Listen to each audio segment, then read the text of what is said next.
दोस्तों, भारत और पाकिस्तान के बीच का जो युद्ध हुआ, उसको लेके कई बातें ऐसी हैं जिससे हमें हमारे देश पर नाज़ हो और कई बात ऐसी भी है जिससे हमारा सर शर्म से झुक जाए। तो मैं आज आपको दोनों बात बताना चाहता हूँ। अगर जो युद्ध हुआ, उसके पीछे की भारत देश की जो नीति है, उसको अगर हम समझे तो हमें एक भारतवासी होने के नाते बहुत सारा नाज़ हो सकता है।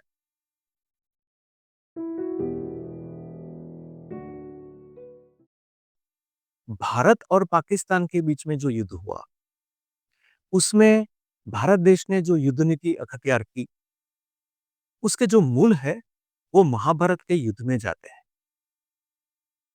जब पांडव जुआ खेलते-खेलते सब कुछ हार गए और जब उन्होंने 5 गाँव माँगे कौरव से, जैसे जिससे वो अपने गाँव में राज करके शांति से अपना जीवन बिता सके। तब दुर्योधन ने कहा कि सुई की एक सिरे जैसी भी ज़मीन हम आपको नहीं देंगे। जब कोई विकल्प न बचा, जब कोई चारा न रहा, तभी ही पांडवों ने युद्ध करने का तय किया था। महाभारत का जो युद्ध था, उसको धर्मयुद्ध इसीलिए कहते हैं, क्योंकि कोई परिस्थिति ऐसी आती है, जब इंसान के पास युद्ध के बिना कोई चारा ही नहीं रहता है। वो पहले बातचीत करने की कोशिश करता है, संवाद करने की कोशिश करता है, मसले को हल करने की कोशिश करता है और जब वो उससे नहीं हो पाता है, तब मजबूरन उसको अपने धर्म के रास्ते पे चल के धर्म युद्ध करना पड़ता है। महाभारत का युद्ध भी ऐसा था और हमारा भारत-पाकिस्तान का जो युद्ध हुआ, वो भी ऐसा ही है। कैसे? वो हम समझने की कोशिश कर रहे हैं।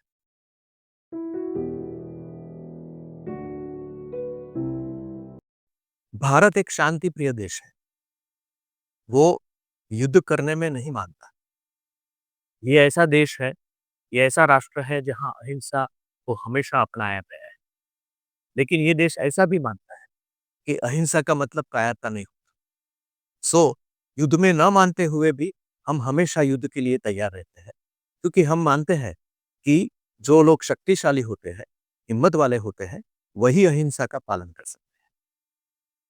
संवाद करने के बावजूद जब मसला हल ना हो और जब कोई चारा नहीं बचे, तभी भारत युद्ध का रास्ता ले और तभी भी उसकी नीति हम देख सकते हैं। जैसे वो हमेशा जवाबी कार्रवाई करता है, वो हमेशा अपने आप को डिफेंड करता है, वो सामने से हमला नहीं करता। उसको ऐसा लोभ नहीं है कि भाई हम दूसरे देशों के ज़मीन को, उनके कारोबार को, उनको नष्ट करके हम अपनी समृद्धि बढ़ाएँ, ऐसा कोई लोभ भारत देश को नहीं। भारत की युद्ध नीति का दूसरा हिस्सा ये भी है कि न सिर्फ़ वो जवाबी कार्रवाई करता है, पहल नहीं करता है युद्ध करने की, लेकिन जब वो युद्ध करता है, कभी भी वो जितना हो सके इतना न्यूनतम नुकसान करने की कोशिश करता है। आपने देखा कि भारत का जो युद्ध था, वो पहलगाम में जो अटैक हुआ और 26 मासूम इंसानों को जिस तरह से उनकी हत्या की गई, उसके जवाब में था। फिर भी आप देखो कि जब भारत ने जवाबी कार्रवाई की, तब 7 मई को भारत ने पाकिस्तान के सिर्फ टेररिस्ट लोकेशन थे, उस पे उसके ऊपर ही हमला किया। भारत ने पाकिस्तान की प्रजा पे हमला नहीं किया। पाकिस्तान के जो टेररिस्ट थे, आतंकवादी थे, उनके जो ठिकाने थे, उनको जहाँ तालीम मिलती थी, उनको ही भारत ने नष्ट किया। भारत की नीति का एक दूसरा हिस्सा आपने देखा होगा कि भारत ने जो भी कार्रवाई की, उसमें उसने मेजर्ड और नॉन एस्केलेटरी रिस्पॉन्स दिया। उसका मतलब उसने उतना ही किया कि जो हमारा दुश्मन देश है, उसको इतनी सारी उत्तेजना ना हो कि वो बहुत सारा युद्ध करने शुरू हो जाए। भारत ने पाकिस्तान के जो टेररिस्ट लोकेशन पे हमला किया, उसके लिए उसने 1 बजे का रात के 1 बजे के बाद का टाइम चुना। इसीलिए कि वो ठिकानों पे अगर पाकिस्तान की प्रजा जा रही हो, तो दिन पे अगर वो हमला होता है, तो पाकिस्तान की जो निर्दोष प्रजा है, वो भी मारी जा सकती है। तो रात को टेररिस्ट का जो लोकेशन था, उसके ऊपर हमला करने का फ़ायदा ये था कि निर्दोष प्रजा को न मारे और जो लोग वहाँ रहते हैं, जो लोग, जो आतंकवादी है, उनका ही खात्मा हो। तो आप देखिए कि भारत की जो ये नीति है, उसमें भी एक मानवतापूर्ण अभिगम हमको दिखाई देता है। भारत देश के पास इंटेलिजेंस थ्रू ऐसी इंफॉर्मेशन आई कि पाकिस्तान भारत के 15 शहरों पर हमला करने वाला है। तो भारत ने क्या किया? तो पाकिस्तान जो एयर बेसिस से, जो एयरफील्ड से भारत पे हमला करने जा रहा था, वो एयरफील्ड को उन्होंने नुकसान पहुँचाया। भारत देश ने जो किया, वो बहुत समझने की बात है। कई-कई जगह उसने पाकिस्तान के एयरफील्ड के रनवेज़ को नुकसान पहुँचाया। अब देखो, एयरफील्ड है, अगर रनवे को नुकसान होता है, तो उसके ऊपर दौड़ के कोई विमान हवा में आ नहीं सकता। तो बाकी सब चीज़ें भले हो, फिर भी कोई तरह से वो उनका जो प्रयास होता है, वो निष्फल हो जाता है। तो ये भारत की नीति का भाग है कि लघुत्तम, निम्नतम नुकसान पहुँचा के दुश्मन को अपने ठिकाने पे कैसे रखें।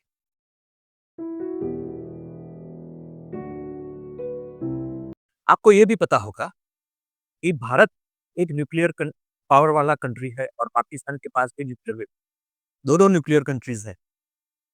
तो हमेशा ये एक डर बना रहता है कि भारत और पाकिस्तान में युद्ध हो तो वो न्यूक्लियर वॉर तो नहीं बन जाएगा। और हम सब जानते हैं कि न्यूक्लियर वॉर के परिणाम कितने भयंकर होते हैं। हम लोग युद्ध ही नहीं चाहते, तो न्यूक्लियर वॉर तो कोई नहीं चाहता। आपको पता होगा कि इंडिया की इसके बारे में पॉलिसी है, no first use.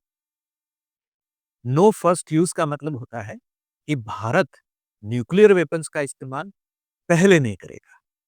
No first use means only second use. उसका मतलब होता है कि अगर पाकिस्तान या कोई भी राष्ट्र भारत पे न्यूक्लियर वेपन का पहले अटैक करता है, तो भारत सिर्फ उसका जवाब देगा। दोस्तों, कई लोगों को यह समझ में नहीं आएगा कि ऐसा क्यों करना।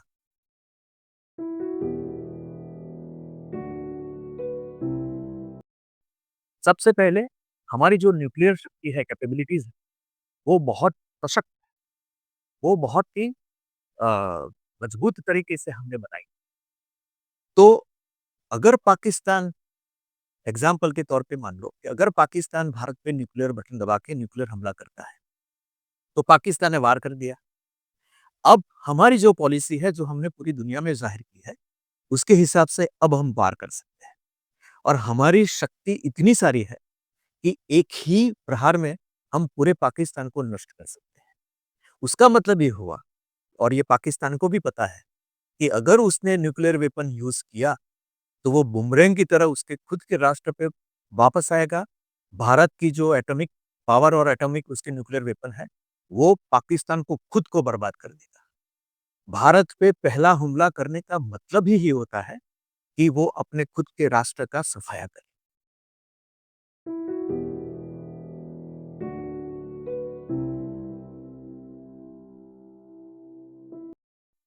नो फर्स्ट यूज पॉलिसी है, उसका परिणाम ये आएगा कि अगर मानो कि न्यूक्लियर वॉर होता भी है, तो इतिहास में भारत कभी भी ऐसे जज नहीं होगा कि भारत ने ये कांड किया। इतिहास में ये कहा जाएगा कि भारत ने अपने आप को डिफेंड करने के लिए मजबूरन, जब उसके ऊपर खुद ये हमला हुआ, तभी उसको ये करना पड़ा। तो ये हमारे राष्ट्र की इंटीग्रिटी है, ये हमारे राष्ट्र की नीति है, ये हमारे राष्ट्र का एक एग्जाम्पल है, जो हम पूरी दुनिया में जाहिर करते हैं कि अगर सब लोग अगर ये फॉलो करते हैं, तो राष्ट्र में, दुनिया में कहीं पे भी न्यूक्लियर वॉर। भारत की युद्ध नीति पे और भी बहुत सारी गहराई में बात होती है, लेकिन आज के ये इतनी सही। मुझे ये कहने में भी गौरव हो रहा है कि हमारी जो युद्ध हो रही थी, उस वक्त के प्रेस ब्रीफिंग ब्रीफिंग थे, सरकार की तरफ से जो प्रेस ब्रीफिंग हो रहे थे, उसमें भी हमने जो शालीनता दिखाई, संयम दिखाया, जो गौरव दिखाया, वो भी हमारे लिए बहुत नाज करने वाली बात। युद्ध के समय में हर नागरिक की जिम्मेदारी होती है कि वो शांति को कायम रखे, संयम रखे, सरकार के जो कमांड्स होते हैं, सरकार की जो इंस्ट्रक्शंस होती है, उसको फॉलो करें, और खास करके अफ़वाहें ना फैलाएं।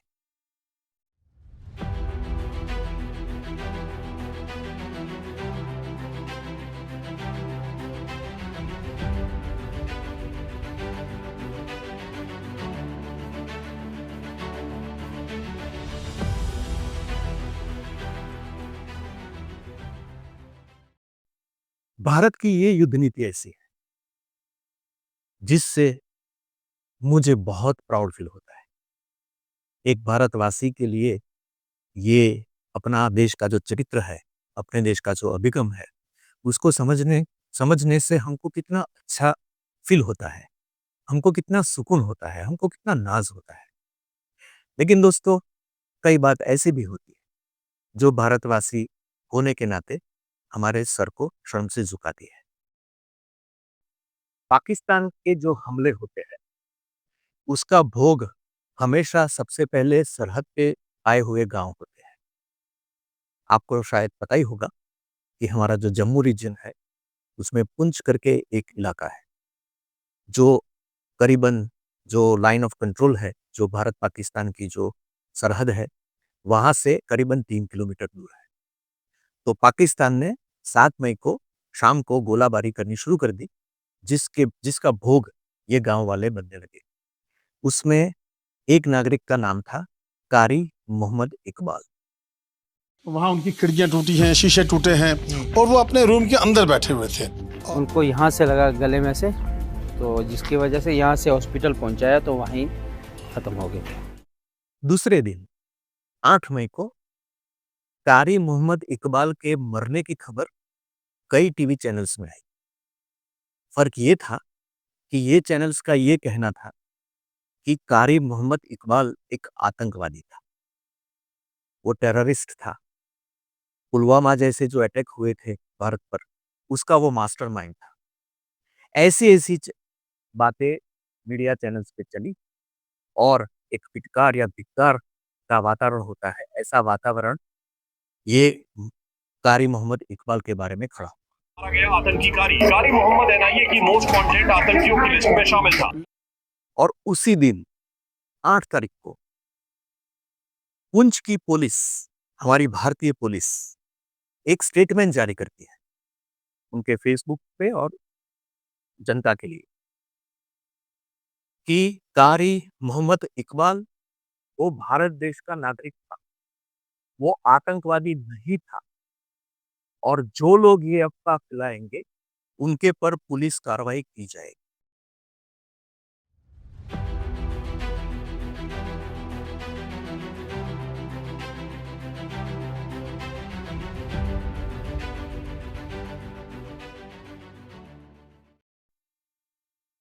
सिर्फ इतना ही नहीं, उसी दिन 8 तारीख को दूसरी रिस्पॉन्सिबल जो चैनल थी मीडिया की, उनके द्वारा ये जो ब्लंडर था, ये जो गलतफहमी थी, उसको दूर करते हुए रिपोर्ट्स भी दी गए।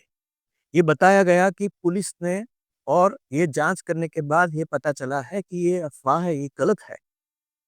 कारी मोहम्मद इकबाल आतंकवादी नहीं है, ये बात भी 8 तारीख को सामने आ गई थी।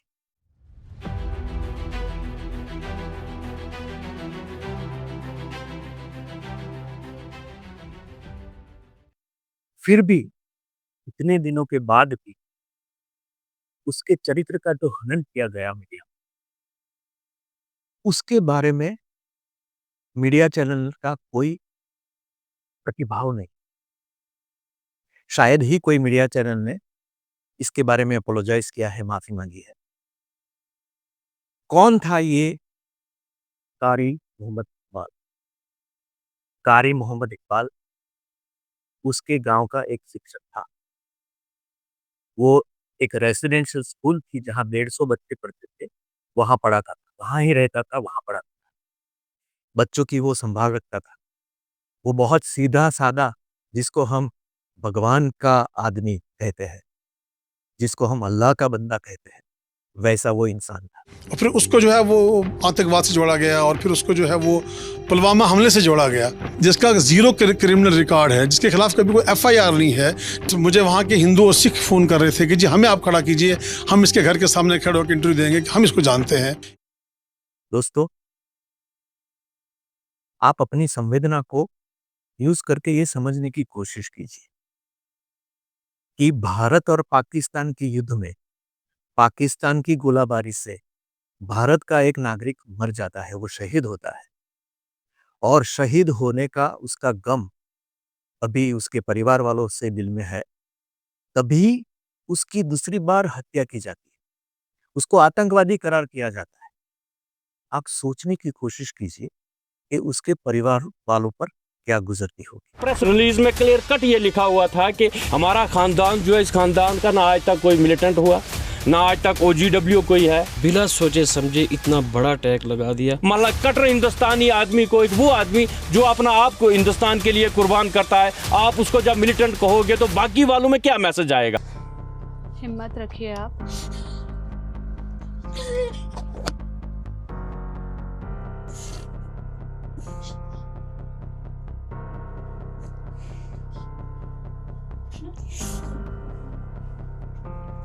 कारी मोहम्मद इकबाल को पूरा गांव सम्मान देता था। उसके बारे में ऐसी घटिया जो खबर फैलाई गई, उससे पूरे गांव में गुस्सा फैल गया। पूरे गांव वालों ने मिलकर सरकार को यह विनती की है कि कारी मोहम्मद इकबाल को उसकी जो निर्दोषता है वो वापस दी जाए, और जिन लोगों ने ये घिनौनी हरकत की है उनके ऊपर कानूनी कार्यवाही की जाए, जो अब तक हुई नहीं। नेशन, एक ग्रेट कंट्री का मीडिया अगर इस स्तर पर आकर इस तरह की गैर जिम्मेदाराना बातें करेगा तो मुझे लगता है कि ये हमारा नुकसान है, हमारी नेशन का नुकसान है। इस फौज के साथ, सरकार के साथ, जुडिशरी के साथ मीडिया इस मुल्क को चलाता है, और अगर मीडिया इस तरह की बातें करेगा बगैर सोची समझी तो मैं समझता हूँ हमारा नाम भी ख़राब होगा और हमारा एक ये नेशनल इंटरेस्ट है जो लॉस हो रहा है। क्या युद्ध के समय में हम इतनी संवेदनशीलता और जिम्मेदारी नहीं दिखा सकते कि हमारे ही देश के एक नागरिक को हम आतंकवादी करार कर देते हैं? चलो, चूक हो जाती है कभी, लेकिन जब जानने में आता है कि वो आतंकवादी नहीं है, जब उसका सर्टिफिकेट खुद हमारी भारत की पुलिस दे रही है, जब पूरा गांव उसके साथ खड़ा है, तो क्या हम ये गलती सुधारने की जिम्मेवारी नहीं ले सकते?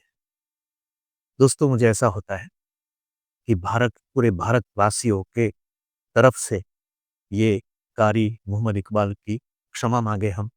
और इस दुख की घड़ी में भी हम ये चीज सोचते हैं कि अगर आज की डेट में भी मतलब उनके साथ दूसरे जो मीडिया वाले वो कम से कम इतना आए होते कि हमसे इतनी गलती हो गई जी, कि किसी ने अगर फोटो हमारे पास पहुंचाया, हमसे गलती हुई, हम फिर भी सोचते हैं यार आज 10 दिन हो गए, किसी ने इतनी बात भी नहीं पूछी। कि इन लोगों जितना ही गुस्सा है और उतनी ही हताशा है अपने ही पेशे के प्रति। सवाल ये उठता है दोस्तों कि जो हमारे प्रचार प्रसार के माध्यम है, जर्नलिस्ट है, जिनको हम हमारे देश का फोर्थ एस्टेट कहते हैं, जिसके पास सत्ता है, संसाधन है, रिसोर्सेस है, उसको ये सब चीजें करने की क्यों जरूरत पड़ती है?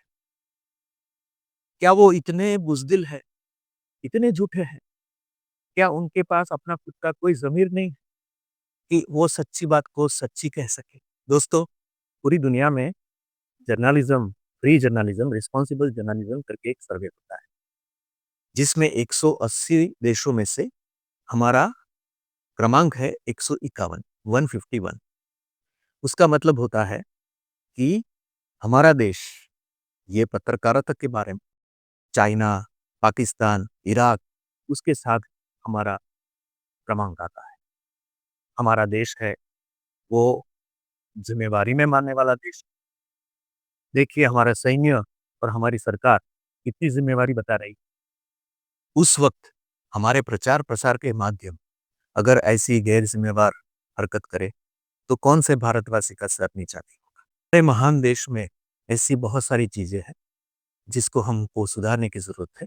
उसके बारे में हम फिर कभी बात करेंगे। तो दोस्तों, भारत पाकिस्तान के बीच में जो हमारा युद्ध हुआ, उसमें सैन्य ने और सैनिकों ने जो वीरता दिखाई, हमारा संरक्षण किया, उनकी वीरता को सलाम और नमन करते हुए, और जो लोग ये युद्ध में शहीद हुए हैं उनको और उनके परिवार वालों को हमारी श्रद्धांजलि और हमारा प्रणाम देते हुए हम यहाँ रुकते हैं। धन्यवाद।